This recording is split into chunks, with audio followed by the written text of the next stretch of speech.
Estamos en las oficinas de la Agencia de Administración de Bienes del Estado y su presidente es Ramón Lanús, que hoy nos da la posibilidad de poder charlar sobre un tema que es esencial, ¿no?, para el país, para el mercado.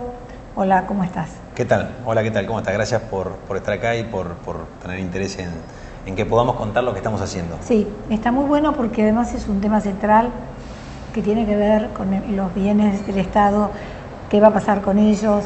Hay tantos con una gran capacidad ociosa, ¿no? No solamente en la ciudad, sino en el interior, en el exterior. Entonces quería que nos contaras un poco cómo va esta evolución, en un momento también en que el mercado se está, más que desperezando, se está reactivando. Absolutamente. Nosotros estamos desde diciembre de 2015 a cargo de la Agencia de Administración de Bienes del Estado. Tenemos 4 líneas de trabajo. La primera, que es la condición necesaria pero no suficiente, es saber cuáles son los bienes del Estado Nacional. Cuando nosotros llegamos encontramos un inventario, un registro de bienes bastante deficiente en términos de la información que teníamos y la cantidad de inmuebles que teníamos registrados. Teníamos registrados 19.000 inmuebles con información bastante incompleta. Al día de hoy llevamos casi 50.000 y vamos mejorando la información y todavía creemos que hay mucho más inmuebles que no tenemos en el registro. La agencia tiene jurisdicción sobre todos los bienes del Estado Nacional, ya sea organismos centralizados, descentralizados, las Fuerzas Armadas, sobre todos los bienes del Estado Nacional. Esa es la primera línea de trabajo. La segunda línea de trabajo tiene que ver con, nosotros creemos y desde el gobierno estamos trabajando fuertemente para la modernización del Estado. La modernización del Estado nosotros creemos que tiene una condición necesaria, que es los espacios de trabajo. Queremos que las oficinas del Estado reflejen una nueva cultura de la organización y entonces estamos trabajando fuerte para gradualmente ir reconvirtiendo todas las oficinas del Estado en oficinas modernas, abiertas, transparentes, copiando un poco el ejemplo de lo que hizo el presidente Macri cuando era jefe de gobierno de la ciudad, que fue un cambio muy importante también en todo lo que eran las oficinas del Estado y eso impactó terriblemente en un montón de valores que hacen en la organización del Estado.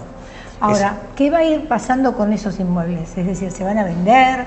¿Es decir, están ociosos, no se van a vender? ¿Se van a refuncionalizar? Porque esa es otra opción, me imagino. Sí, en realidad puede pasar todo eso, porque el universo de oficinas del Estado es tan grande que en algunos casos hay que refuncionalizar edificios. Digo, este edificio, por ejemplo, donde estamos hoy, sí, es un edificio que lo que estamos haciendo es piso a piso ir cambiando la lógica de la distribución para incorporar cada vez más plantas abiertas, libres, más que eficiente. La gente trabaje mejor y más eficiente y más transparente, o sea, salir de la lógica de oficina del Estado donde todo es una covacha. Entonces, en algunos casos es refuncionalización de edificios, como por ejemplo este. Hay otros casos que son edificios que son ineficientes para hacer oficinas, porque en algunos casos, por ejemplo, tenemos un ejemplo que son 600 o 700 metros de oficina en un edificio de 4 o 5 plantas. Por el volumen y el tamaño de las organizaciones que hay en el Estado y los distintos organismos del Estado, es poco eficiente para el Estado tener ese edificio. En ese caso, habrá que venderlo y mudar esa gente a otros edificios donde sean plantas más acomodadas a la realidad del Estado. Venderla, por ejemplo, a un privado para que le dé una función determinada. Exacto.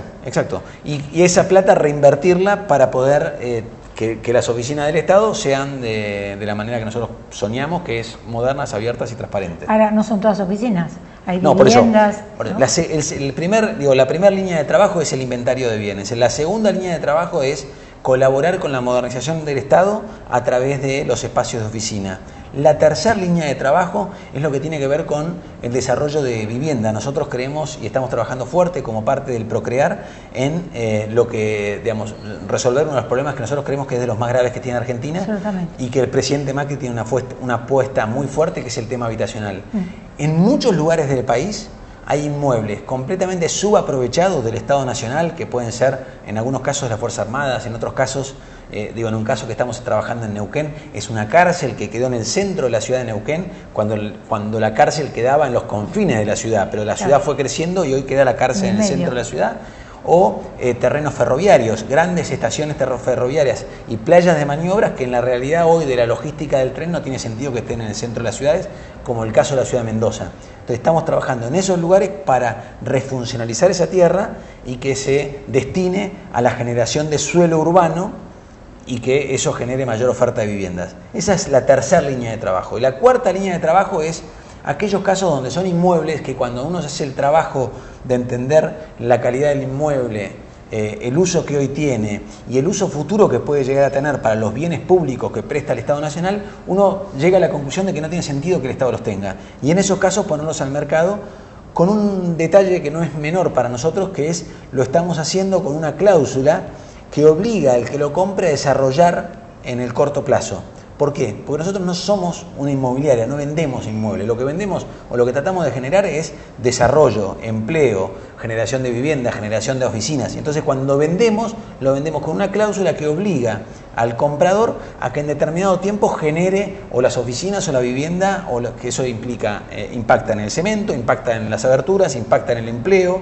Entonces, ahora, por ejemplo, en este último caso, por ejemplo, ¿habría alguna licitación para la compra de alguno de esos? Te pongo un ejemplo. En la calle Huergo, a 2 cuadras de donde está el edificio de la aduana, hay una manzana que hoy son depósitos, tiene una potencialidad constructiva muy importante, más de 40.000 metros. Nosotros lo estamos subastando, la fecha de la subasta es el 20 de abril, y le incorporamos a los pliegos una cláusula de dominio revocable. Si en 3 años no arrancó la obra o en 6 años no la terminó, el inmueble vuelve al Estado Nacional. Y además me imagino que debe haber alguna resolución que diga, bueno, no, acá se puede hacer tal o cual cosa, porque en el lugar donde está, para depósito, no sé, me parece que no va. O sea, el depósito podría usarse, pero no es eficiente. Por eso. En ese caso lo que rige es la ley de la Ciudad de Buenos Aires, porque es la que define el Código de Ordenamiento Urbano, cuál es qué es lo que se puede, cuál es el uso y qué tipo de construcciones se pueden construir en ese lugar. Ahora, todo esto está bárbaro, pero tengo entendido que hubo algunos problemas con unas cautelares, con algunos tropiezos que tienen que ver con cuestiones más legales. ¿Por qué no aclarás un poquito eso? Sí. Porque da lugar a malos entendidos y estaría bueno que... No, una de las razones por las cuales me gusta la función pública es porque soy persistente y queremos ir para adelante, queremos hacer cosas, y en la administración, en la vida en general creo yo, pero en la administración pública en particular, la necesidad de ir superando obstáculos es permanente, digamos, y estas cosas muchas veces requieren muchísimo esfuerzo. En el caso particular que vos estás planteando, hubo algunas situaciones donde se presentaron algunas demandas judiciales que todas venimos ganándolas en el sentido judicialmente, porque creemos que nos asiste la ley y el derecho, y lo que estamos haciendo es estamos usando las mismas herramientas jurídicas que se usan en el Estado para vender inmuebles desde hace muchísimos años. ¿Y eso se puede hacer, digamos, por decreto o tiene que pasar por el Congreso? No, históricamente, hace muchísimo tiempo hay una ley, un decreto ley que habilita a que el Poder Ejecutivo pueda vender y disponibilizar inmuebles que son del dominio privado. Pongo un ejemplo. Estos días estamos vendiendo un departamento que en algún momento, creo que si no me equivoco, lo utilizaba la CIDE, y son 50-60 metros en el centro de la ciudad, un inmueble de, no sé, creo que 60.000, 70.000 metros, $70.000 de valor. Digamos, no, desde nuestro punto de vista no tendría sentido que para ese tipo de inmuebles haga falta una ley del Congreso. Bueno, esa es la discusión. Nosotros creemos que se puede hacer, lo estamos haciendo.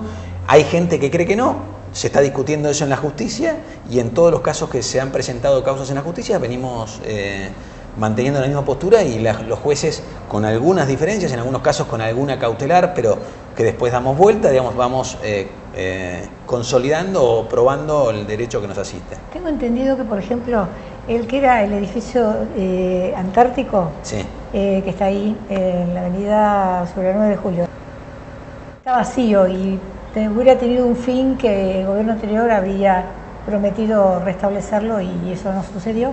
¿Qué puede pasar con eso? ¿Eso se puede volver a manos del Estado, recomponerlo, refuncionarlo para ese mismo fin, o debería cambiar?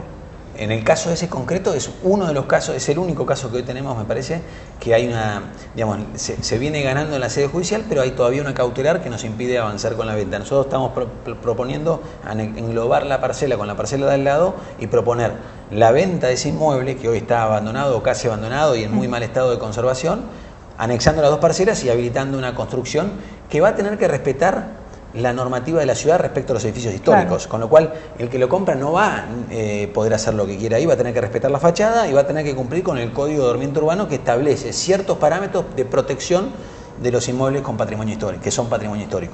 ¿Qué va a pasar, por ejemplo, con los que están en el exterior o en el interior? Bueno, algunos mencionaste vos, pero por ejemplo afuera, ¿no? En Estados Unidos o en Brasil. Es decir, también ahí hay un registro que se va sumando. Ahí estamos trabajando en el registro. estamos trabajando, por ejemplo, en Washington estamos trabajando en entender todos los argentinos que trabajan en Washington, en qué edificios están y si no sería más eficiente para ahorrar plata para el Estado y no gastar la plata que se gasta en el mantenimiento de un montón de edificios distintos, mover toda esa gente a un único edificio que toda la gente trabaje junta. Entonces, ahí estamos trabajando en la posibilidad de unir distintas dependencias del Estado que tienen oficinas en la ciudad de Washington y concentrarlas en un único lugar. Ese es el ejemplo en Washington. Y en algún caso, tenemos el caso de lo que era la residencia del embajador en Washington, que nuestra evaluación es cuando fuimos a ver el inmueble hoy, obviamente, no sé si conocen y han visto las fotos, es un inmueble muy lindo, en una zona muy buena de la ciudad de Washington, abandonado, ponerlo en condiciones vale 2-3 millones de dólares. Sí. Cuando la realidad es que obviamente sería lindísimo poder tener ese inmueble en condiciones para el Estado, pero la realidad es que hoy estamos en un Estado que tiene un montón de necesidades y no sé si, digamos, yo no estoy de acuerdo en que gastemos 2-3 millones de dólares en poner en condiciones un inmueble, cuando la realidad es que hoy el embajador no lo está usando y está alquilando otro inmueble que le genera un gasto al Estado porque alquila otro inmueble. Entonces nosotros creemos que vamos a vender ese inmueble y con los fondos que obtengamos por la venta del inmueble, comprar algo más ajustado a la realidad de la Argentina de hoy, que sea digno para la residencia de un embajador, pero que no implique gastar 2 o 3 millones de dólares en refuncionalizar o en poner en valor un edificio que durante años se abandonó. Y el dinero, digamos, que va quedando de la venta de muebles sería como reinvertirlo de nuevo para nuevas oficinas o para lo que Depende del caso, digamos. Todos los inmuebles de naturaleza ferroviaria, el 70% del valor de lo que se obtenga por esos inmuebles va a la gran inversión que está haciendo el Estado Nacional en materia de transporte y en materia de infraestructura ferroviaria. En lo que tiene que ver con las Fuerzas Armadas va a la refuncionalización y modernización de las Fuerzas Armadas. Lo que estamos tratando de conectar es la generación de empleo a través de la activación de inmuebles que generan construcción y por supuesto trabajo, impuestos y un montón de cosas positivas para la sociedad, con las necesidades del Estado, que hoy obviamente tiene una necesidad de financiamiento enorme. Bueno, entonces, la semana pasada subastamos un inmueble en Núñez que genera una renta para el Estado de 114.000 pesos por mes. El valor de la subasta fue de 42 millones de dólares. Nosotros calculamos que si se desarrolla, cuando se construya sobre ese inmueble y los de al lado, que es un proyecto completo de casi 90.000 metros, vamos a estar hablando de otros 50-60 millones de dólares que van a ingresar al Estado en vía de impuestos durante la construcción y además 2 o 3 millones de pesos por mes en SLABL después. ¿Ese es Caso Libertador? Y son 2.300 empleos entre 18 y 24 meses, 2.300 empleos directos e indirectos para la construcción.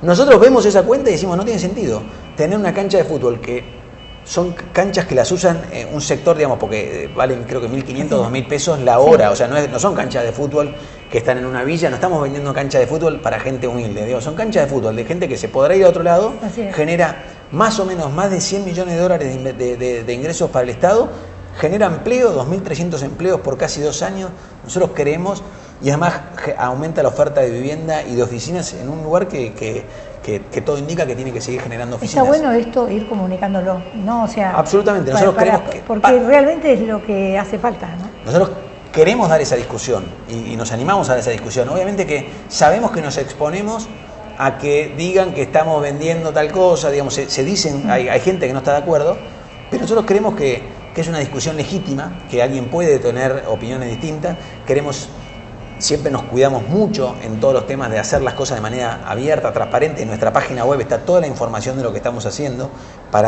Nosotros sabemos que tenemos que generar confianza con la sociedad porque históricamente los bienes del Estado se manejaron de manera poco transparente. Absolutamente. Lleva años esto. Años. No es casual que no tengamos registrados todos los bienes del Estado. Nosotros queremos ir camino a que toda esa información en algún momento de este año esté disponible en Internet y que la gente pueda saber cuál es el patrimonio inmobiliario del Estado. Entonces nosotros creemos que la comunicación, la transparencia, la visibilidad de la información es fundamental. En el caso concreto que te estoy hablando, hubo creo que 8 o 7 oferentes, pujaron, duplicaron la base de la subasta. Claro. Creo que nadie puede discutir. Podemos discutir si correspondía o no correspondía venderlo, pero nadie puede discutir que el procedimiento fue abierto, transparente y competitivo. Esa discusión va a seguir hasta que se termine, ¿no? Se termine la de otra. definir, claro, sí, la otra. Sí. Va a seguir. Nosotros creemos que es legítimo que haya gente que esté pensando cosas distintas a las que pensamos nosotros. Bueno, nosotros creemos que en el contexto de la Argentina de hoy, digamos, hace poco estaba conversando con un ex embajador argentino en Washington, y obviamente que a él le daba nostalgia que estuviéramos vendiendo la residencia del embajador. A todos nos da nostalgia, la Argentina que fue. Creo que el desafío que tenemos es construir la Argentina que soñamos. Sí. Y ese es el trabajo hoy. Entonces yo no me quiero quedar con la nostalgia de, en el contexto de la Argentina de hoy, comprometer al Estado argentino en 2 o 3 millones de dólares, que estamos hablando son 40, 50 millones de pesos, para un inmueble que no es necesario para cumplir la funcionalidad que hoy necesita un embajador en Washington. Entonces, por eso queremos aplicar la misma lógica de lo que cada uno de nosotros hace en su casa, en la racionalidad con la que toma decisiones, en el manejo de la cosa pública. Bueno, eso genera discusiones y genera detractores. Nosotros queremos dar esa discusión y creemos que es legítimo eventualmente no coincidir. ¿Hay un límite de tiempo para toda esta cantidad de venta de inmuebles? ¿En qué sentido límite? Sí, límite de tiempo, qué sé yo, en el proceso de... No, sí. O sea, este año, el año que viene, digamos, ¿tiene que estar todo resuelto? O sea, ¿hay un límite de tiempo? Nosotros creemos que sobre un universo tan grande de inmuebles, recordemos que estamos hablando nosotros estimamos entre 80 y 100.000 inmuebles, la cantidad de inmuebles que estamos vendiendo es muy chiquita en porcentaje. Y creemos que es natural en un Estado que está permanentemente modificando sus funciones que habitualmente haga falta comprar inmuebles. Por ejemplo, estamos trabajando con Gendarmería en favorecer el despliegue de Gendarmería en todo el país, y entonces en ese caso es un organismo del Estado que está creciendo en necesidad de espacio físico contra otros organismos del Estado que se reconvirtieron y que hoy por ahí no tienen tanta necesidad de presencia territorial a lo ancho y a lo largo del país. Con lo cual nosotros creemos que este proceso es más o menos permanente. Con un universo tan grande es más o menos permanente la necesidad de comprar en algunos casos y vender en otros. Muchas gracias. Gracias, muchas gracias por estar acá. A vos.